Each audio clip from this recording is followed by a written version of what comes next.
నమస్కారం n times కి స్వాగతం. హెడ్లైన్ చూద్దాం.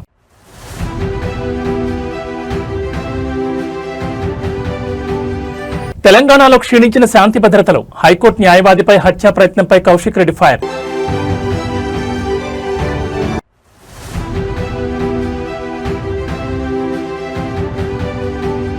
విద్య, వైద్యం, వ్యవసాయ రంగాల్లో విప్లవాత్మక మార్పులు రావాలి. కలెక్టర్ల సదస్సులో బాబ్ మార్క్ పాలన.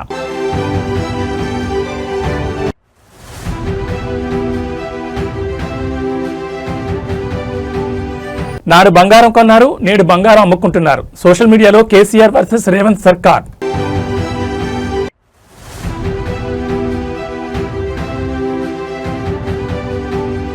చౌటుప్పల్ ఐకేపీ కేంద్రాల్లో అధికారుల మెరుపు తనిఖీలు, ధాన్యం కొనుగోళ్లపై క్షేత్రస్థాయి సమీక్ష. ఇక డీటెయిల్స్ చూస్తే తెలంగాణలో శాంతి భద్రతలు పూర్తిగా క్షీణించాయని బీఆర్ఎస్ ఎమ్మెల్యే పాడి కౌశిక్ రెడ్డి మండిపడ్డారు. అలుగునూరు చౌరస్తాలో ఒక హైకోర్టు న్యాయవాదిపై జరిగిన హత్యా ప్రయత్నం ఘటన ఇప్పుడు రాష్ట్ర వ్యాప్తంగా సంచలనం రేపుతోంది. బాధితుడికి రక్షణ కల్పించాల్సిన పోలీసులే నిందితులను కాపాడేలా వ్యవహరిస్తున్నారని ఆయన సంచలన ఆరోపణ చేశారు. అలుగునూరు చౌరస్తాలో చోటు చేసుకున్న ఈ ఘటనపై ఎమ్మెల్యే కౌశిక్ రెడ్డి తీవ్రంగా స్పందించారు. ఉత్తరప్రదేశ్ రిజిస్ట్రేషన్ నెంబర్ ప్లేట్ కలిగిన ఫార్చునర్ కారులో వచ్చిన కొందరు దుండగులు మారణాయుధాలతో ఒక హైకోర్టు న్యాయవాదిపై హత్యా ప్రయత్నం చేశారని కౌశిక్ రెడ్డి తెలిపారు. పట్టపగలే ఆయుధాలతో బెదిరించడం రాష్ట్రంలో గోండాగిరికి పరాకాష్ట అని ఆయన ధ్వజమెత్తారు. ఈ ఘటనపై ఫిర్యాదు చేసేందుకు వెళ్లిన న్యాయవాదిని పోలీసులు రివర్స్ లో బెదిరించడం విస్మయానికి గురి చేస్తోందని ఆయన ఆరోపించారు. ఆయుధాలు అనే పదాన్ని వాడకుండా ఫిర్యాదు ఇవ్వాలని పోలీసులు ఒత్తిడి చేశారని, లేని పక్షంలో ఇబ్బందులు తప్పవని హెచ్చరించారని ఎమ్మెల్యే పేర్కొన్నారు.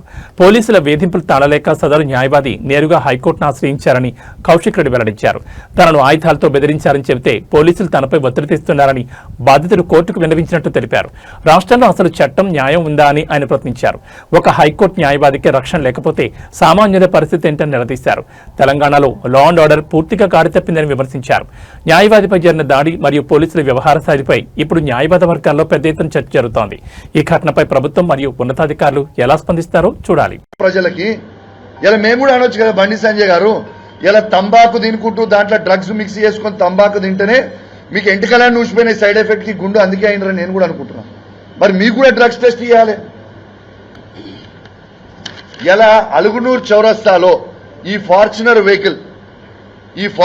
వెహికల్ యూపీ బండి యూపీ 16 BC 2900 ఈ ఫార్చునర్ ఒక ప్రముఖ న్యాయవాది హైకోర్టులో పనిచేసే న్యాయవాది ఖాళీద్ అనే న్యాయవాదిని 5వ తారీఖున సాయంత్రము 6 నుంచి 7 గంటల మధ్యలో అలుగునూరు చౌరస్తాలో నలుగురు దుండగులు యూపీ బండిలో వచ్చి వెపన్ను పెట్టి ఆ న్యాయవాదిని హత్య చేసే ప్రయత్నం చేసిండ్రు. అలుగునూరు చౌరస్తాలో ఏమి నడుస్తుంది, ఏంది ఇది అసలు? ఇది 5th రోజు. ఇగోండి ఈ బండి నంబర్ కూడా ఇచ్చినాము. ఈ బండి నంబర్లో మీకు చెప్పిన ఈ బండి నంబర్ యూపీది అనేది ఇది పోలీస్ యాప్లోనే. ఆ రోజు ఈ హైకోర్టు న్యాయవాది ఖాళీద్ అనే హైకోర్టు న్యాయవాది ఈయన పోయి పిటిషన్ ఇస్తే ఈ బండి నంబర్ డీటెయిల్స్ తీసుకొని తీస్తే యూపీకి సంబంధించిన బండి ఎటు పోతుంది లా అండ్ ఆర్డర్ అని మేము అడుగుతా ఉన్నాము.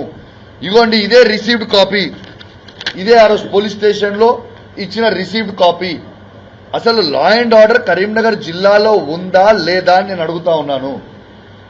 దీంతో పాటు ఆ పిటిషనర్ హైకోర్టు న్యాయవాది ఇక్కడ ఆయన పని చేసుకొని ఏదో పనికి వచ్చిండు, కోర్టులో వాదన చేసుకొని పోతున్న సందర్భంలో అలుగునూరు చౌరస్తా దగ్గర వెపన్స్ పెట్టి బెదిరిస్తే తను పిటిషన్లో వెపన్స్ తోని బెదిరించిరు అని పిటిషన్ ఇస్తే ఇదే పోలీసు వాళ్ళు ఆ హైకోర్టు న్యాయవాది మీద ప్రెషర్ పెట్టి, ఇదే పోలీసు వాళ్ళందరూ అది సిపి కావచ్చు అక్కడ స్థానికంగా ఉన్న పోలీసు వాళ్ళు ప్రెషర్ పెట్టి మీరు వెపన్స్ అనే వర్డ్ అనేది మీరు దయచేసి రాష్ట్ర అభివృద్ధి మరియు ప్రజా సంక్షేమ లక్ష్యంగా ఆంధ్రప్రదేశ్ ప్రభుత్వం ముందడుగు వేస్తోంది. అమరావతి సచివాలయంలో ముఖ్యమంత్రి చంద్రబాబు నాయుడు అధ్యక్షతన 7వ జిల్లా కలెక్టర్ల సమావేశం అత్యంత ప్రాధాన్యత సంతరించుకుంది. ప్రభుత్వ ప్రాధాన్యతలు, క్షేత్రస్థాయిలో పథకాల అమలు మరియు పాలనాపరమైన సంస్కరణలపై సీఎం ఈ సమావేశంలో అధికారులకు కీలక దిశానిర్దేశం చేశారు. ముఖ్యమంత్రిగా బాధ్యతలు చేపట్టిన తర్వాత జిల్లాల వారీగా పురోగతిని సమీక్షించేందుకు సీఎం చంద్రబాబు నాయుడు ఈ ఉన్నత స్థాయి సమావేశం నిర్వహించారు. ఈ సమావేశంలో రాష్ట్ర మంత్రులు, అన్ని జిల్లాల కలెక్టర్లు, ప్రభుత్వ ప్రధాన కార్యదర్శి, వివిధ శాఖల సెక్రటరీలు మరియు హెచ్ఓడీలు పాల్గొన్నారు. రాష్ట్రంలో అమలవుతున్న సంక్షేమ పథకాలు, పెండింగ్ లో ఉన్న మౌలిక సదుపాయాల ప్రాజెక్టులు మరియు పాలనలో సాంకేతికత వినియోగంపై ప్రధానంగా చర్చ జరుగుతోంది. ప్రజలకు ప్రభుత్వ సేవలు వేగంగా అందాలని, జిల్లాల వారీగా అభివృద్ధి లక్ష్యాలను నిర్దేశించుకుని కలెక్టర్లు పనిచేయాలని సీఎం సూచించారు. ముఖ్యంగా వ్యవసాయం, విద్య, వైద్య రంగాల్లో విప్లవాత్మక మార్పులు రావాలని స్పష్టం చేశారు. కలెక్టరేట్లలో పెండింగ్లో ఉన్న ఫైళ్లను త్వరితగతిన పరిష్కరించాలని, సామాన్య ప్రజలు తమ సమస్యల కోసం కార్యాలయాల చుట్టూ తిరగాల్సిన అవసరం లేకుండా చూడాలని అధికారులను ఆదేశించారు. ఈ కలెక్టర్ల కాన్ఫరెన్స్ తో రాష్ట్ర పాలనా యంత్రాంగంలో మరింత వేగం పెరుగుతుందని ప్రభుత్వం భావిస్తోంది. సాయంత్రం వరకు కొనసాగే ఈ సమావేశం అనంతరం మరిన్ని కీలక నిర్ణయాలు వెలువడే అవకాశం ఉంది.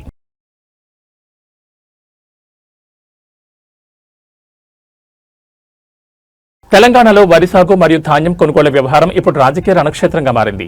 గత ప్రభుత్వానికి ప్రస్తుత పాలనకు మధ్య వ్యత్యాసాన్ని ఎత్తి చూపుతూ విపక్షాలు సోషల్ మీడియా వేదికగా విమర్శల వర్షం కురిపిస్తున్నాయి.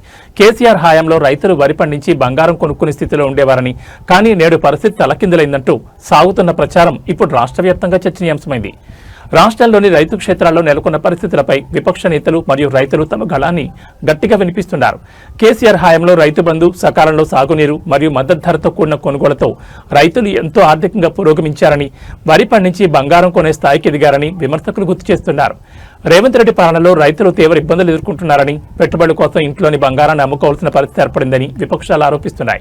సాగు పెట్టుబడి సాయం అందకపోవడం, మార్కెట్లలో కొనుగోళ్ల జాప్యంపై అన్నదాతల్లో అసహనం పెరుగుతోంది. రాబందుల పాలన పోవాలి, రైతు బంధు, కేసీఆర్ రాజ్యం రావాలి అంటూ క్షేత్రస్థాయిలో నినాదాలు వినిపిస్తున్నాయి. కాంగ్రెస్ ప్రభుత్వం ఇచ్చిన హామీలను అమలు చేయడంలో విఫలమైందంటూ బీఆర్ఎస్ శ్రేణులు విమర్శలు ఎక్కుపెడుతున్నాయి. ధాన్యం కొనుగోళ్లను వేగవంతం చేసి రైతులకు పెండింగ్లో ఉన్న బోనస్ మరియు పెట్టుబడి సాయాన్ని తక్షణమే అందజేయాలని రైతాంగం డిమాండ్ చేస్తోంది. ధాన్యం కొనుగోలు కేంద్రాల వద్ద రైతులు పడుతున్న ఇబ్బందులు ఒకవైపు, రాజకీయ విమర్శలు మరోవైపు తెలంగాణ రాజకీయాలను హీటెక్కిస్తున్నాయి.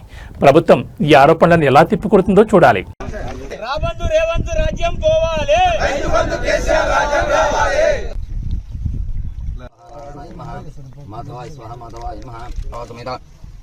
రైతు బంధు దేవత పరిపూర్ణ అనుగ్రహ కటాక్ష పిండ సబర్ పిండ శేషం పిండ సబర్ పిండ శేషం అపతిష్టతు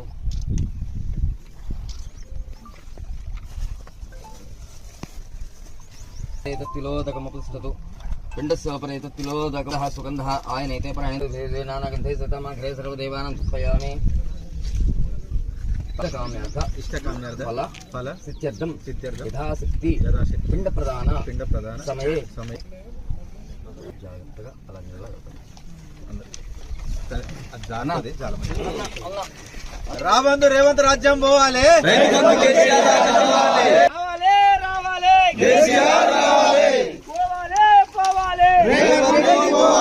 రాబందు రేవంత్ పోవాలి,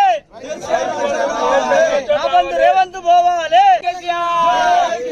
రావాలి రావాలి పోవాలి పోవాలి, గోవిందా గోవిందా గోవిందా గోవిందా పోవాలి పోవాలి రావాలి రావాలి. నిన్న మా BRS party working president KTR గారి రైతు సంగ్రామ సభ ఒకవైపు, కాంగ్రెస్ పార్టీ నిర్వహించినటువంటి రైతు సభ ఇంకోవైపు. అది చూసిన తర్వాత రైతులందరూ రాబందు రేవంత్ రాజ్యం పోవాలి, రైతు బంధు కేసీఆర్ రాజ్యం రావాలన్నట్టుగా నిన్న సభ మొత్తంగా అందరు కళ్ళ కట్టినట్టుగా కనిపించిన సంగతి గుర్తు చేసుకుంటూ, కేసీఆర్ గారి హయాంలో రైతులు ఒడ్లు పండించి బంగారం కొనే పరిస్థితులుంటే ఈరోజు అదే బంగారం అమ్మి నేడు పొలం చేసే పరిస్థితులు. ఇంత చేసినా కానీ ఒకవైపు పంట పెట్టుబడి అందక, నీళ్లు దొరక్క, కరెంటు లేక, యూరియా దొరక్క పండించినటువంటి ధాన్యాన్ని కనీసం ప్రభుత్వం సరిగ్గా కొనకపోతే అదే రైతుకి ఈరోజు ఉరైన పరిస్థితి. రైతులు ఆత్మహత్యలు బంద్ చేయాలి, కాళ్ళు పట్టుకుని మానేయాలి, కాలర్ పట్టుకోవాలి. మా కేసీఆర్ గారి హయాంలో ఇచ్చినటువంటి రైతు బంధు కానీ కొన్నటువంటి వడ్ల లెక్కనే మళ్లీ కొనాలని చెప్పేసి ఎదిరించాలి. రేవంత్ రెడ్డి చేసినటువంటి వరంగల్లోని రైతుల డిక్లరేషన్కి ఈరోజే పిండం పెట్టడం జరిగింది. నిన్నటితోటి 4 సంవత్సరాలు పూర్తి చేసుకున్నది ఏదైతే ఈ వరంగల్ రైతు డిక్లరేషన్ ఉందో దానికి ఈరోజు నాగార్జున. యాదాద్రి భువనగిరి జిల్లా చౌటప్పల్ పరిధిలో ధాన్యం కొనుగోలు ప్రక్రియను అధికారులు మరియు ప్రజాప్రతినిధులు క్షేత్రస్థాయిలో పరిశీలించారు. కొనుగోలు కేంద్రాల్లో రైతులు ఎదుర్కొంటున్న ఇబ్బందులు, ధాన్యం సేకరణలో జరుగుతున్న జాప్యంపై అధికారుల బృందం ఆరా తీసింది. వర్ష సూచన ఉన్న నేపథ్యంలో ధాన్యం తడవకుండా తగిన జాగ్రత్తలు తీసుకోవాలని అధికారులకు కీలక ఆదేశాలు జారీ చేశారు. చౌటుప్పల్ మండలంలోని ప్రధాన ధాన్యం కొనుగోలు కేంద్రాలను నేడు ఉన్నతాధికారులు సందర్శించారు. కేంద్రాల్లో ధాన్యం తేమ శాతాన్ని పరిశీలించడంతో పాటు తూకంలో ఎలాంటి అక్రమాలు జరగకుండా చూడాలని అధికారులను ఆదేశించారు. రైతులు పండించిన ప్రతి గింజను ప్రభుత్వం కొనుగోలు చేస్తుందని, అన్నదాతలు ఆందోళన చెందొద్దని భరోసా ఇచ్చారు. కేంద్రాల వద్ద రైతులకు అవసరమైన త్రాగునీరు, నీడ సౌకర్యం మరియు ధాన్యం కప్పి ఉంచేందుకు అవసరమైన టార్పాలిన్ల లభ్యతపై ఆరా తీశారు. వారం రోజులుగా కేంద్రాల్లో ధాన్యం నిలవ ఉన్న కాంటాలు మొదలుపెట్టడం లేదని పలువురు రైతులు అధికారుల దృష్టికి తీసుకెళ్లారు. మిల్లర్ల కొర్రీలు, గోనె సంచుల కొరత లేకుండా చూడాలని వేడుకున్నారు. ధాన్యం రవాణాలో జాప్యం జరగకుండా చూడాలని, లారీల సంఖ్యను పెంచి ఎప్పటికప్పుడు ధాన్యాన్ని మిల్లులకు తరలించాలని మార్కెటింగ్ అధికారులను ఆదేశించారు. ధాన్యం కొనుగోళ్లలో రైతులకు ఎలాంటి ఇబ్బంది కలిగించినా సహించేది లేదని అధికారులు స్పష్టం చేశారు. మరి ఈ సందర్శనతో అయినా కొనుగోలు ప్రక్రియ వేగవంతం అవుతుందో లేదో చూడాలి. పట్టినాక కూడా బీగ్ రేట్ అంటే 700 రూపాయలు పోతుంది, ఎకరాకు 600-700 పోతుంది బీగ్ రేట్ వేస్తే. సో పట్టినాక బీగ్ రేట్ వేస్తుంది ఒకటి, రోజుకు 2 లారీల కంటే ఎక్కువ పోతుంది.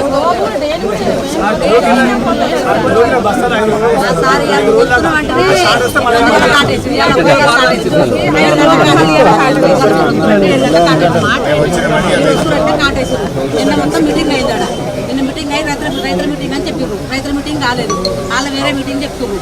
వేరే మీటింగ్ చెప్తే మేము కొట్లాడి రైతుల మీటింగ్ అన్నారు. రైతుల మీటింగ్ ఏదో చెప్తున్నారు. మీరు మార్చర్ తీసి ఇప్పుడు ఎంటర్ ఫస్ట్ సార్ తీసిర్రు. ఇప్పుడు దాకా జోకలు అప్పుడు ఫస్ట్ ఒక రోజు ముందు తీసి తెల్లారో జోకేది. ఇప్పుడు ఎందుకు జోకుతున్నారు? 2 రోజులు పెడితే జోక్తామన్నారు. జోక్తామని నిన్న పొద్దుగా రాకున్నాక పొద్దుకంగా మిల్లు కాడికి పోయి వచ్చిండు సారు. పోయి వచ్చినాక ఏమన్నాడు, 41 కిలో జోక్తాడు, 41.5 జోక్తాడు. 41.5 జోక్తా అంటే అట్టెట్టు జోక్తారు. మీరు మిల్లు కాడ కొట్లాడు, మేము రోడ్ ఎక్కుతాం, గేటుకు తాళం వేస్తాం, రోడ్డు మీద మేము కొట్లాడతాం, పైనుంచి దిగొస్తారని మేము అన్నాం. తట్టుకోలేని పొజిషన్ ఉంది. రెండోది అధికారులు స్పందించే పరిస్థితి లేదు, ప్రభుత్వం కూడా స్పందించేటువంటి అక్కడ కూడా కనిపిస్తుంది. స్థానిక ఎమ్మెల్యే కూడా ఎక్కడ కూడా ఆయన ప్రయత్నం కూడా నిర్వీర్యం, ఎవరు పట్టించుకునే పరిస్థితి లేదు. ఒక వాన పడితే సార్ ఇక్కడ లోతట్టు ప్రాంతం సార్, ఇక్కడ వర్షం పడితే కూడా అది ఆ షెడ్ల మీద ఉన్న వాటర్ అంతా కిందికి వస్తుంది, మొత్తం కొట్టుకుపోతుంది. ఇప్పుడు ఒక్కొక్క రైస్ మిల్ కాడ సార్ 30 నుంచి 40 బండ్లు స్టాక్ ఆడ ఉన్నాయి సార్. ప్రతి రైస్ మిల్ కాడ ఉంది. అక్కడ దించుకొని ఆడ తరిగి వస్తే రైతులే రెస్పాన్సిబిలిటీ.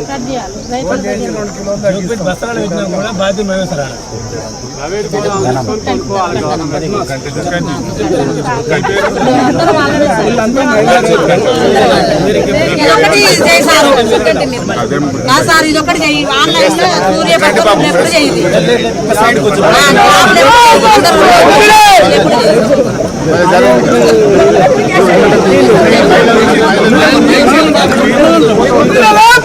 వసతి నీ దగ్గరికి వచ్చిపోతావు. అందరికీ నమస్కారం.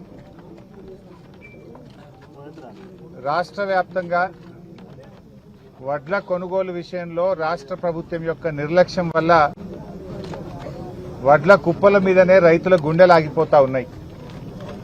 రైతుల గుండెలాగుతున్నా కానీ రేవంత్ రెడ్డి గుండె మాత్రం కరగడం లేదు. గతంలో కేసీఆర్ గారి ప్రభుత్వంలో వడ్ల కొనుగోలు విషయంలో ఏ రోజు కూడా ఈ రకమైన ఇబ్బందులు లేవు.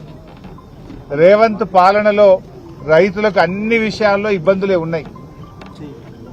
యూరియా విషయంలో ఇబ్బందులే, రైతు బంధు విషయంలో ఇబ్బందులే, సాగు నీరు ఇవ్వడంలో ఇబ్బందులే, కరెంటు సరఫరాలో ఇబ్బందులే, చివరికి పండిన పంట అమ్మడంలో కూడా రైతులకు ఇబ్బందులు తప్పడం లేదు. ఇవాళ ఉత్తమ్ కుమార్ రెడ్డి గారు ఈ జిల్లాకు సంబంధించిన మంత్రి నిన్న ప్రెస్ మీట్ పెట్టి చాలా మంచిగా వడ్లు కొంటున్నాం, అసలు ఎవరికి ఇబ్బందే లేదు, అసలు మేము కొన్నంత మంచిగా వడ్లు ఎవరు కొంటనే లేరు అని పెద్ద పెద్ద మాటలు మాట్లాడిండు ఉత్తమ్ కుమార్ రెడ్డి. అయ్యా ఉత్తమ్ కుమార్ రెడ్డి, నేను ఎక్కడి నుంచో మాట్లాడతలేను, హైదరాబాద్ లో ఏసీ రూమ్ లో కూర్చొని నీ లెక్క మాట్లాడతలేను. నీ జిల్లాలో చౌటుప్పల్ మార్కెట్ లో రైతుల మధ్య రైతులను పక్కన పెట్టుకొని మాట్లాడుతున్నా. ఇగో ఈ అమ్మ ధనమ్మ, ఈ చెల్లె నిర్మల. ధనమ్మ మార్కెట్ కు వడ్లు తెచ్చి 20 రోజులైంది. నిర్మల గారు మార్కెట్ కు వడ్లు తెచ్చి దాదాపు 24 రోజులైతా ఉంది. 24 రోజులైనా వడ్లు కొనే దిక్కు లేదు. 30 తారీఖు నాడు మాయిశ్చర్ చూసిండ్రు, ఇవాళటికి కూడా కాంటా అయితలేదు. మాయిశ్చర్ పాస్ అయినాక కూడా 8 రోజులైనా కాంటా పెట్టే దిక్కు లేదు. అంటే రైతులు 20 రోజుల నుంచి 30 రోజులు మార్కెట్లో పడిగాపులు కాస్తా ఉన్నారు. 44 డిగ్రీల ఎండలో ఎండకు మాడిపోతా ఉన్నారు. కరీంనగర్ రాజకీయాలు రణరంగాన్ని తలపిస్తున్నాయి. కేంద్ర మంత్రి బండి సంజయ్ మరియు ఎమ్మెల్యే పాడి కౌశిక్ రెడ్డి మధ్య సాగుతున్న డ్రగ్స్ సవాళ్లు చివరికి భౌతిక దాడులకు దారితీశాయి. కరీంనగర్లోని ఎమ్మెల్యే క్యాంపు కార్యాలయంపై బండి సంజయ్ అనుచరులు విరుచుకుపడ్డారు. కార్యాలయంలోని అద్దాలను కార్లను ధ్వంసం చేస్తూ బీభత్సం సృష్టించారు. ఈ పరిణామంతో కరీంనగర్లో తీవ్ర ఉద్రిక్తత నెలకొంది. సవాళ్లు ప్రతి సవాళ్లతో మొదలైన వివాదం చివరికి హింసాత్మక రూపం దాల్చింది. BRS working president KTR drugs తీసుకుంటున్నారని, దమ్ముంటే టెస్టుకు రావాలని బండి సంజయ్ చేసిన వ్యాఖ్యలు ఈ వివాదానికి కేంద్ర బిందువయ్యాయి. దీనికి కౌంటర్ ఇచ్చిన ఎమ్మెల్యే పాడి కౌశిక్ రెడ్డి బండి సంజయ్ తంబాకులో డ్రగ్స్ తీసుకుంటున్నారని, ఆయన కూడా టెస్టుకు రావాలంటూ తీవ్ర వ్యాఖ్యలు చేశారు. కౌశిక్ రెడ్డి చేసిన ఈ వ్యాఖ్యలతో ఆగ్రహించిన బండి సంజయ్ అనుచరులు పెద్ద ఎత్తున కరీంనగర్లోని ఎమ్మెల్యే క్యాంపు కార్యాలయానికి చేరుకున్నారు. అక్కడ హుజూరాబాద్ ఎమ్మెల్యే కౌశిక్ రెడ్డి ఉన్నారని సమాచారంతో లోపలికి దూసుకెళ్లే ప్రయత్నం చేశారు. ఆగ్రహంతో ఊగిపోయిన నిరసనకారులు కార్యాలయంపై రాళ్లతో దాడి చేశారు. అక్కడ పార్క్ చేసి ఉన్న కారు అద్దాలను పగలగొట్టడంతో పాటు ఫర్నిచర్ను ధ్వంసం చేశారు. క్యాంపు కార్యాలయంలో తీవ్ర విధ్వంసం సృష్టించారు. దాడి సమాచారం అందుకున్న పోలీసులు వెంటనే అక్కడికి చేరుకుని ఇరు వర్గాలను చెదరగొట్టారు. ప్రస్తుతం క్యాంపు కార్యాలయం వద్ద భారీగా పోలీస్ బందోబస్తు ఏర్పాటు చేశారు. ముఖ్య నేతల మధ్య ఉన్న వ్యక్తిగత విమర్శలు చివరికి ఇలా కార్యాలయాలపై దాడుల వరకు వెళ్లడం పట్ల సర్వత్రా ఆందోళన వ్యక్తమవుతోంది.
రాయలసీమ ముఖ చిత్రాన్ని మార్చేందుకు ప్రభుత్వం పారిశ్రామిక విప్లవానికి నాంది పలుకుతోంది. అమరావతిలోని ఎన్టీఆర్ భవన్ వేదికగా జరిగిన మీడియా సమావేశంలో టీడీపీ జోనల్ కోఆర్డినేటర్ రెడ్డప్పగారి శ్రీనివాసరెడ్డి కీలక వ్యాఖ్యలు చేశారు.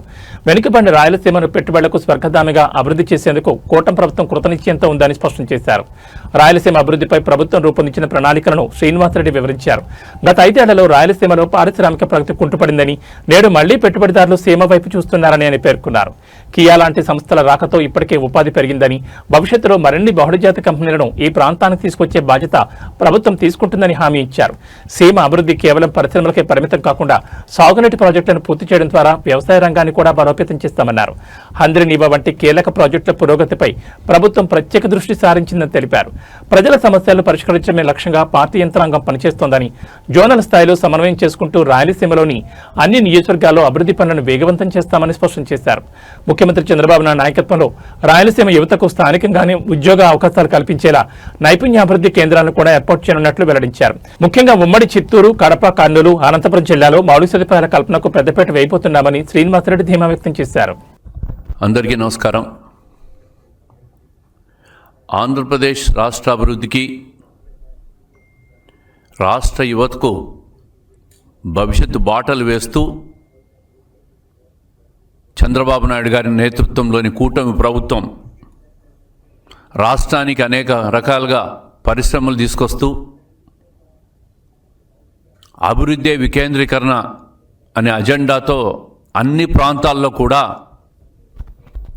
పెట్టుబడులు తీసుకొచ్చి పారిశ్రామికంగా రాష్ట్రం ముందుకు పోవాలని చెప్పి కృషి చేస్తున్న తీరు మీ ద్వారా ప్రజలకు వివరించాలని చెప్పే ఈరోజు మీడియా సమావేశం ఏర్పాటు చేశాం. ఒకవైపు ఇచ్చిన హామీలు అమలు చేస్తున్నాం, సంక్షేమాన్ని అమలు చేస్తున్నాం. ఈ దేశంలో ఏ రాష్ట్రం కూడా అమలు చేయనటువంటి సంఖ్యకి తెలియజేస్తూ ఉన్నాం. అదే కాకుండా ఆ ప్రాంతంలో పారిశ్రామికంగా అభివృద్ధి చెందితే ఎకరా 3 లక్షలు 4 లక్షలు 5,000 ఉండేది గతంలో. ఈరోజు రాయలసీమ ప్రాంతంలో ఎక్కడికి పోయినా ఉద్యాన పంటలు కావచ్చు, పారిశ్రామిక ప్రాంతాల్లో ఉన్న భూములు కావచ్చు, 50 లక్షల పైచిలుకు ధర పలుకుతూ ఉందంటే అక్కడున్న రైతులందరూ కూడా వాళ్ళ ఆస్తుల విలువలు పెరిగి సంతోషం వ్యక్తం చేస్తున్న పరిస్థితులు మనం గమనించాలని చెప్పి ప్రజలను కోరుతూ ఉన్నాం. ఇదే కాకుండా ఈరోజు 300 ఎకరాల్లో కర్నూలులో డ్రోన్ సిటీ నిర్మాణం మా ప్రభుత్వం కృషి చేస్తూ ఉంది. డిఎస్సీలు, పోలీసులు, ఏపీపీఎస్సీ ద్వారా ఉద్యోగాలు కల్పిస్తున్నాం. 16,000 పైచిలకు డిఎస్సి ఉద్యోగ నియామక పత్రాలు ఇచ్చి ఈరోజు టీచర్లందరినీ కూడా స్కూళ్ళకు పంపి నాణ్యమైన విద్యను అందించేదానికి నారా లోకేష్ గారు కృషి చేస్తున్న తీరును కూడా ప్రజలందరూ గమనించాలా. అదేవిధంగా పెట్టుబడుల ప్రతిపాదనలు కేవలం ఒప్పందాలకు మిగిలిపోకుండా వెంటనే క్షేత్రస్థాయిలో పనులు ప్రారంభం కావాలని చెప్పి అనుమతుల్లో ఒక్కరోజు కూడా జాప్యం కాకుండా పరిశ్రమలన్నీ కూడా ముందుకు పోవాలని చెప్పి ముఖ్యమంత్రి గారు నిరంతరం కృషి చేస్తూ అధికారులకు ఆదేశాలు ఇస్తూ పరిపాలన సాగిస్తూ ఉన్నారు. ప్రతి వారంకి 10 రోజులకు ఒకసారి ఎస్ఐబిపి సమావేశాలు జరుగుతున్నాయి. దాంట్లో ఆమోదాలు ఇస్తున్నాం. ఈరోజు ఒకవైపు హార్టికల్చర్ హబ్బే కాకుండా పారిశ్రామికంగా విద్యుత్ శక్తి రంగంలో నిరంతరం రాయలసీమ నిర్లక్ష్యం చేసింది. మళ్ళీ చెప్తున్నా, రాయలసీమ మీద చర్చకు మీకు ధైర్యం ఉంటే రాండి. కర్నూలు, కడప, చిత్తూరు, అనంతపుర ఏ ప్రాంతానికి వస్తారో రండి. మేము కూర్చున్నాం. నిధులపైన, అభివృద్ధి పైన చర్చ చేద్దాం. ప్రజలకు వాస్తవాలు అర్థం కావాలా. మీడియా సోదరులందరినీ కూడా పెట్టుకొని ప్రజలకు అర్థమయ్యే రీతిలో మీరు చెప్పండి, మేము చెప్తాము. అంతిమంగా ప్రజల న్యాయ నిర్ణేతలు రాయలసీమ అభివృద్ధికి అన్ని రకాలుగా కట్టుబడిన ప్రభుత్వం ఏదైనా ఉందంటే అది ఒక్క చంద్రబాబు నాయుడు గారి నాయకత్వంలోని తెలుగుదేశం కూటమి ప్రభుత్వం. దీని వెనక నిరంతరం పారిశ్రామికంగా అభివృద్ధి చెందేదానికి, పరిశ్రమలు తీసుకొచ్చేదానికి కృషి నారా లోకేష్ గారు నిరంతరం చేస్తున్నారనే విషయం ప్రజలకు అర్థం కావాలని చెప్పే ఈ మీడియా ద్వారా ప్రజలకు విజ్ఞప్తి చేస్తున్నాం. Thank you. తెలంగాణలో ధాన్యం కొనుగోలులో జరుగుతున్న జాప్యంపై రాజకీయ సెగలు రాజుకుంటున్నాయి. యాదాద్రి భువనగిరి జిల్లా ఆలేరులో బీజేపీ నేతలు కాంగ్రెస్ ప్రభుత్వంపై విమర్శలు దాన్ని ఉధృతం చేశారు. ఐకేపీ సెంటర్లలో ధాన్యం కొనుగోలు చేయకపోతే ప్రజలే కాంగ్రెస్ ఎమ్మెల్యేలను, ఎంపీలను తరిమి కొడతారని బీజేపీ రాష్ట్ర నాయకులు తుమ్మల మురళీధర్ రెడ్డి హెచ్చరించారు. మరోవైపు మే 10న హైదరాబాద్లో ప్రధాని మోడీ నిర్వహించనున్న సభను జయప్రదం చేయాలని పిలుపునిచ్చారు. ఆలేరు బీజేపీ కార్యాలయంలో నేడు నిర్వహించిన మీడియా సమావేశంలో తుమ్మల మురళీధర్ రెడ్డి ప్రభుత్వంపై నిప్పులు చెరిగారు. మార్కెట్లలో రైతులు వడ్లు మురుగుతున్నా ఐకేపీ సెంటర్లో కనీసం 4వ వంతు కూడా కొనుగోలు చేయలేదని ఆయన మండిపడ్డారు. రైతుల ఆగ్రహం కట్టలు తెంచుకుంటే కాంగ్రెస్ ప్రజాప్రతినిధులను రాళ్లతో కొట్టే రోజులు దగ్గరలోనే ఉన్నాయని సంచలన వ్యాఖ్యలు చేశారు. అవినీతి సొమ్ముతో అధికారంలోకి వచ్చిన కాంగ్రెస్ ఆలేరు నియోజకవర్గ అభివృద్ధిని పూర్తిగా అటకెక్కించిందని ఆరోపించారు. రైతుల కష్టాలను పట్టించుకుని ఈ ప్రభుత్వంపై ప్రజలు విరక్తి చెందారని దుయ్యబట్టారు. దేశాన్ని విశ్వగురుగా తీర్చిదిద్దుతున్న ప్రధాని మోడీ మే 10న హైదరాబాద్ వస్తున్నారని తెలిపారు. బీజేపీని ప్రజలకు ఏకైక ఆశాకరణమని పేర్కొన్న ఆయన ఈ సభకు ప్రజలు, కార్యకర్తలు భారీ సంఖ్యలో తరలిరావాలని విజ్ఞప్తి చేశారు. ఈ సమావేశంలో జిల్లా నాయకురాలు మాధురి, కామిటికారి కృష్ణ, బడుగు జహంగీర్, గంగేష్ నరసింహారెడ్డి, సముద్రాల కల్పన తదితరులు పాల్గొని ప్రభుత్వ వ్యతిరేక విధానాలపై గళమెత్తారు. రైతుల సమస్యలను ఆయుధంగా చేసుకుని బీజేపీ ఆలేరులో తన పట్టు పెంచుకునే ప్రయత్నం చేస్తోంది. మరి విపక్షాల విమర్శలపై అధికార పక్షం ఎలా స్పందిస్తుందో చూడాలి.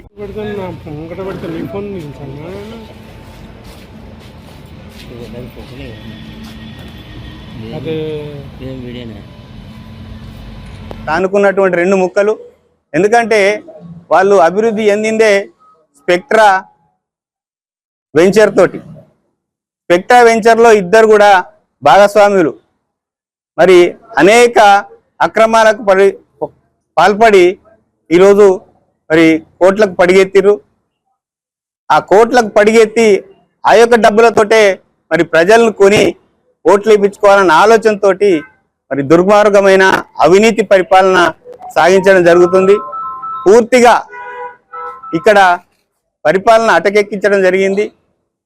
ఈరోజు వడ్ల విషయంలో కూడా, రైతుల విషయంలో కూడా ఒడ్లు. తమిళనాడు రాజకీయాల్లో దళపతి విజయ్ ఎంట్రీతో సమీకరణలు వేగంగా మారుతున్నాయి. తమిళిగ వెట్రి కళగం పార్టీని స్థాపించి అధికారమే లక్ష్యంగా ముందుకు సాగుతున్న విజయ్ కు అనేక అడ్డంకులు ఎదురవుతున్నాయన్న వార్తలు ఆయన అభిమానులను కలవరపెడుతున్నాయి. ఈ నేపథ్యంలో చెన్నైలోని విజయ్ నివాసం వద్ద చోటు చేసుకున్న ఒక ఆసక్తికర సంఘటన ఇప్పుడు సోషల్ మీడియాలో వైరల్ గా మారింది. తమిళనాడులో విజయ్ ప్రభుత్వాన్ని ఏర్పాటు చేయకుండా కుట్రలు జరుగుతున్నాయన్న ఆందోళనతో అభిమానులు తలడిల్లిపోతున్నారు. చెన్నైలోని విజయ్ ఇంటి బయట ఈ రోజు ఉదయాన్నే ఒక వీరాభిమాని ప్రత్యక్షమయ్యారు. తన అభిమాన హీరో ఎదుర్కొంటున్న రాజకీయ అడ్డంకులు తొలగిపోవాలని కోరుకుంటూ అక్కడే కన్నీళ్లతో పూజలు నిర్వహించారు. విజయ్ క్షేమంగా ఉండాలని, ఆయన అనుకున్న లక్ష్యాన్ని చేరుకోవాలని దైవ ప్రార్థన చేశారు. మీడియాలో రకరకాల వార్తలు వస్తున్నాయని, కానీ ఇక్కడ పరిస్థితులు చూస్తుంటే వింతగా ఉందని ఆ అభిమాని పేర్కొన్నారు. ఇక్కడికి వస్తే కనీసం ఒక్క పోలీసు కూడా లేడు, అంతా నిశ్శబ్దంగా ఉంది, బయట ఏం జరుగుతుందో అర్థం కావడం లేదని ఆవేదన వ్యక్తం చేశారు. ఎన్ని అడ్డంకులు ఎదురైనా, ఎవరు ఎన్ని కుట్రలు చేసినా దళపతి విజయ్ ముఖ్యమంత్రిగా ప్రమాణ స్వీకారం చేయడం ఖాయమని ఆ అభిమాని ధీమా వ్యక్తం చేశారు. విజయ్ వెనుక కోట్ల మంది అభిమానుల అండ ఉందని స్పష్టం చేశారు. విజయ్ ఇంటి ముందు అభిమాని చేసిన ఈ పూజలు మరియు ఆయన చేసిన వ్యాఖ్యలు ఇప్పుడు తమిళనాడు రాజకీయాల్లో హాట్ టాపిక్ గా మారాయి. రాజకీయాల్లో అడుగుపెట్టిన విజయ్ కు అభిమానుల నుంచి లభిస్తున్న ఈ బ్రహ్మరథం ఎలాంటి మలుపులు తీసుకుంటుందో చూడాలి.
ఫైనాన్స్ కంపెనీల వసూళ్ల పర్వం హద్దులు దాటుతోంది. లోన్ వాయిదా చెల్లించలేదని ఓ యువకుడిపై ఫైనాన్స్ ప్రతినిధులు పాశవికంగా దాడికి తెగబడ్డారు. ఎన్టీఆర్ జిల్లా జగ్గైపేట మండలం చిల్లకల్లు గ్రామంలో జరిగిన ఈ ఘటన స్థానికంగా కలకలం రేపుతోంది. బాధితులు ఎంత వేడుకున్నా వినకుండా విచక్షణారహితంగా కొట్టిన ఫైనాన్షియర్ల తీరుపై సర్వత్రా ఆగ్రహం వ్యక్తమవుతోంది. ఇప్పుడు చిల్లకల్లు గ్రామంలో ఫైనాన్స్ వసూళ్ల పేరిట జరిగిన దాడి అరాచకానికి పరాకాష్ఠగా మారింది. గ్రామానికి చెందిన మహేష్ అనే యువకుడు తీసుకున్న లోన్ డబ్బులు చెల్లించలేదన్న నెపంతో ఫైనాన్స్ రిప్రజెంటేటివ్లు అతని వద్దకు వెళ్లారు. ఈ క్రమంలో ఇరు వర్గాల మధ్య మాటామాట పెరగడంతో ఫైనాన్స్ ప్రతినిధులు ఒక్కసారిగా మహేష్ పై విరుచుకుపడ్డారు. బాధితుడు మహేష్ తనకున్న ఇబ్బందులను వివరిస్తూ కొంత సమయం కావాలని ఎంత వేడుకున్నా ఫైనాన్షియర్లు వినలేదు. అందరూ చూస్తుండగానే రోడ్డుపై అతన్ని విచక్షణారహితంగా చితకబాదారు. ఫైనాన్స్ ప్రతినిధుల దాడిని అడ్డుకునేందుకు ప్రయత్నించిన స్థానికులు వారి తీరుపై తీవ్ర ఆగ్రహం వ్యక్తం చేస్తున్నారు. వసూళ్ల పేరిట గోండాల్లా వ్యవహరిస్తూ మనుషులపై దాడులు చేయడం ఎంతవరకు సమంజసమని వారు ప్రశ్నిస్తున్నారు. ఈ దాడిలో తీవ్రంగా గాయపడిన మహేష్ పరిస్థితిపై ఆందోళన వ్యక్తమవుతోంది. బాధితుడు పోలీసులను ఆశ్రయించగా ఈ ఘటనపై కేసు నమోదు చేసుకున్న పోలీసులు విచారణ చేపట్టారు.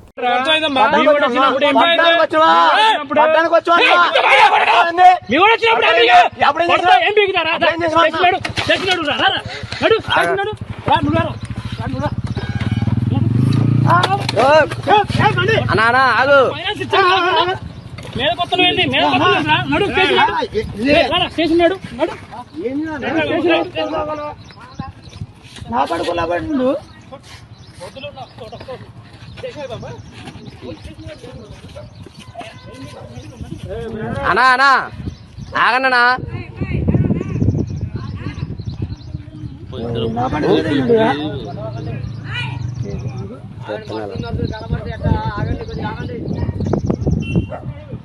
ఈఎంఐ ఇస్తే కొట్టమనాలి అన్నారండి స్వామి. అన్న నా బండి ఎప్పుడు కడుతున్నాడు ముందు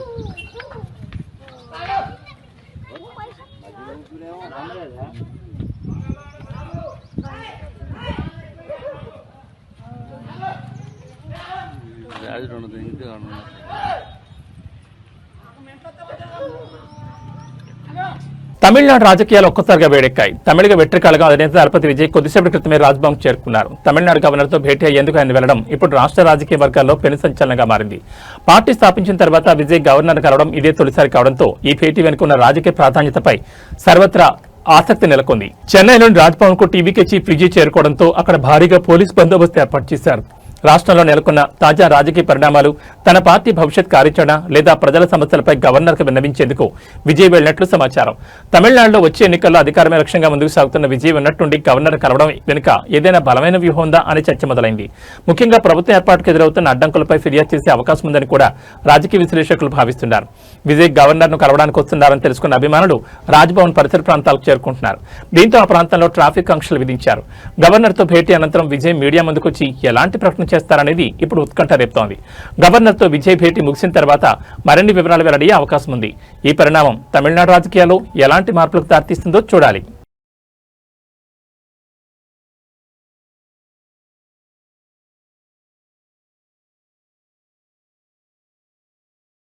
వరంగల్ జిల్లాలో ధాన్యం కొనుగోలు రగడ ముదురుతోంది. పంట చేతికొచ్చినా కొనేవారు లేక ఆరుగాలం శ్రమించిన అన్నదాతలు రోడ్డెక్కారు. వద్దన్నపేట మండలం ఇల్లంద అంబేద్కర్ సెంటర్ వద్ద రైతులు భారీ ధర్నాకు దిగారు.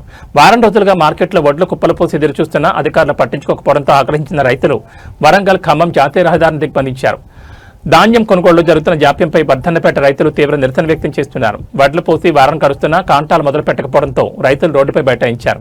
దీంతో వరంగల్ ఖమ్మం హైవేపై కిలోమీటర్ల మేర ట్రాఫిక్ నిలిచిపోయింది. కొనుగోలు కేంద్రాల్లో స్థానిక కాంగ్రెస్ నాయకులు రాజకీయం చేస్తున్నారని రైతులు మండిపడుతున్నారు. రైతులను బీఆర్ఎస్ రైతులు, బీజేపీ రైతులు కాంగ్రెస్ రైతులను విభజించి తమకు నచ్చిన వారి ధాన్యం మాత్రమే కొనేలా ఇబ్బందులు గురిచేస్తున్నారని ఆవేదన వ్యక్తం చేశారు.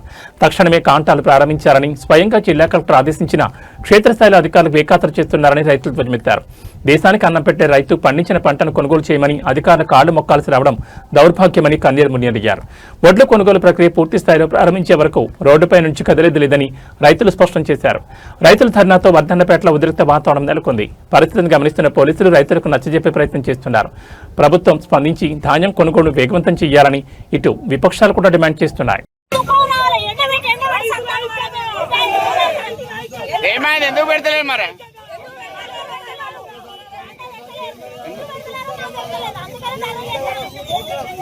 ఎంతమంది ఉన్నారు రైతులు?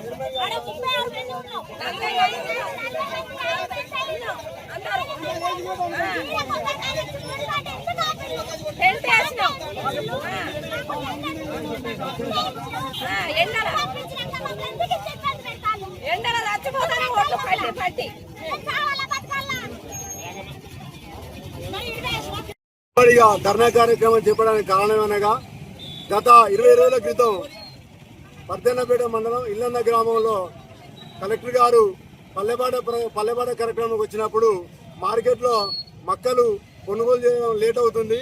మరి కుప్పలుగా పెరిగే మార్కెట్ మొత్తం దాదాపు 30,000 బస్తాలు మక్కలు మార్కెట్లో ఉన్నందున అక్కడ పరిస్థితి బాగలేదు మేడం. దయచేసి మా రైతులందరినీ ఒక చూపు చూడండి. పరిస్థితి వర్షం పడితే ఆగమవుతున్న మాటను ఆమె తిరస్కరించకుండా మరి మాకు గౌరవించి రైతులను ఆదుకోవాలనే ఉద్దేశంతో మరి అదనంగా పండిన మొక్కలు అవి కాంటా పెట్టేసరికి లేట్ అవుతుంది. మరి ఇక్కడనే కాంటా పెట్టే విధంగా చేయండి మేడం అని చెప్తే కలెక్టర్ స్పందించి మరి మా సర్పంచ్ గారితో మాట్లాడిస్తే ఆ రోజు ఎంపీడీఓ గారితో సంబంధిత అధికారులతోటి మరి పూర్తిగా ఆడికి మరి యంత్రాంగాన్ని పంపించి చూసి అక్కడ రైతుల పేర్లు నమోదు చేసుకొని ఒక 5-6 రోజులలో ఐకేఎం సెంటర్ ఓపెన్ కాగానే మరి కాంట్రాక్ట్ పెట్టే ప్రయత్నం అని వాళ్ళు మాట ఇచ్చారు. ఆ మాట ప్రకారం మేము అందరం కూడా మళ్ళీ కలెక్టర్ గారు ఒకసారి ఫోన్ చేసినా కూడా స్పందించి మరి మొన్న ఏదైతే బ్యారిక్లేర్ ఇచ్చి మరి ఒడ్లు పూర్తిగా 30-35 మంది రైతులు పేర్లు నమోదు చేసిన రైతులు ఆ పేర్లు రాసుకున్న రైతులు అందరూ కూడా మరి ధాన్యం పట్టిన తర్వాత మరి సంబంధిత చైర్మన్ కానీ వాళ్ళందరూ మమ్మల్ని పట్టించుకోకుండా మరి ఇక్కడ మార్కెట్కి వచ్చే మరి వడ్ల ధాన్యాన్ని మరి నిన్న వాడతాను నిన్న వచ్చిన టీఆర్డీఏ పీడీ గారు వచ్చిళ్ళు స్పాట్లా మరి కలెక్టర్ గారు వచ్చినప్పుడు కూడా ఈ విషయం చెప్పినాడు. మీరు ఎందుకు నిర్లక్ష్యం చేస్తారు? రైతుల మీద ఎందుకు నిర్లక్ష్యం ఎందుకు? టాలీవుడ్ యంగ్ హీరో నితిన్ తన తదుపరి ప్రాజెక్ట్ ను పట్టాలెక్కించారు. కొంత విరామం తర్వాత ఒక ఆసక్తికరమైన కథతో ప్రేక్షకుల ముందుకు వచ్చేందుకు సిద్ధమవుతున్నారు. సితారా ఎంటర్టైన్మెంట్స్ బ్యానర్ పై రూపొందుతున్న ఈ చిత్రం బుధవారం హైదరాబాద్ లో పూజా కార్యక్రమాలతో అట్టహాసంగా ప్రారంభమైంది. ఈ చిత్రానికి సంబంధించిన విశేషాలు చూస్తే నితిన్ కెరీర్ లో మరో వైవిధ్యమైన చిత్రంగా రూపొందుతున్న ఈ ప్రాజెక్ట్ పై సినీ వర్గాల్లో అప్పుడే అంచనాలు మొదలయ్యాయి. ఈ చిత్రాన్ని ప్రముఖ నిర్మాణ సంస్థ సితారా ఎంటర్టైన్మెంట్స్ మరియు ఫార్చ్యూన్ 4 సినిమా బ్యానర్ పై సూర్యదేవర నాగవంశీ, సాయి సౌజన్యం సంయుక్తంగా నిర్మిస్తున్నారు. నారీ సిరిసవాడ మరియు సోమశేఖర్ టి ఈ చిత్రానికి దర్శకత్వం వహిస్తున్నారు. ఒక వినూత్నమైన కథాంశంతో ఈ సినిమా తెరకెక్కబోతున్నట్లు సమాచారం. నితిన్ సరసన అశోకవనంలో అర్జున కళ్యాణం ఫేమ్ రితికా నాయక్ కథానాయకగా నటిస్తున్నారు. ఈ జంట తొలిసారి వెండితెరపై కలిసి కనిపించబోతుండడం విశేషం. ఈ నెల 2వ వారం నుంచి సినిమా రెగ్యులర్ షూటింగ్ ప్రారంభం కానుంది. ప్రతిభ కలిగిన సాంకేతిక నిపుణులతో భారీ వ్యయంతో ఈ సినిమాను నిర్మిస్తున్నట్లు సినీ వర్గాలు వెల్లడించాయి. నితిన్ ఎనర్జెటిక్ పర్ఫార్మెన్స్, రితికా నాయక్ నటన ఈ సినిమాకు ప్రధాన ఆకర్షణగా నిలవనున్నాయి. ఈ కొత్త సినిమాతో నితిన్ బాక్సాఫీస్ వద్ద ఎలాంటి మ్యాజిక్ చేస్తారో చూడాలి. మరి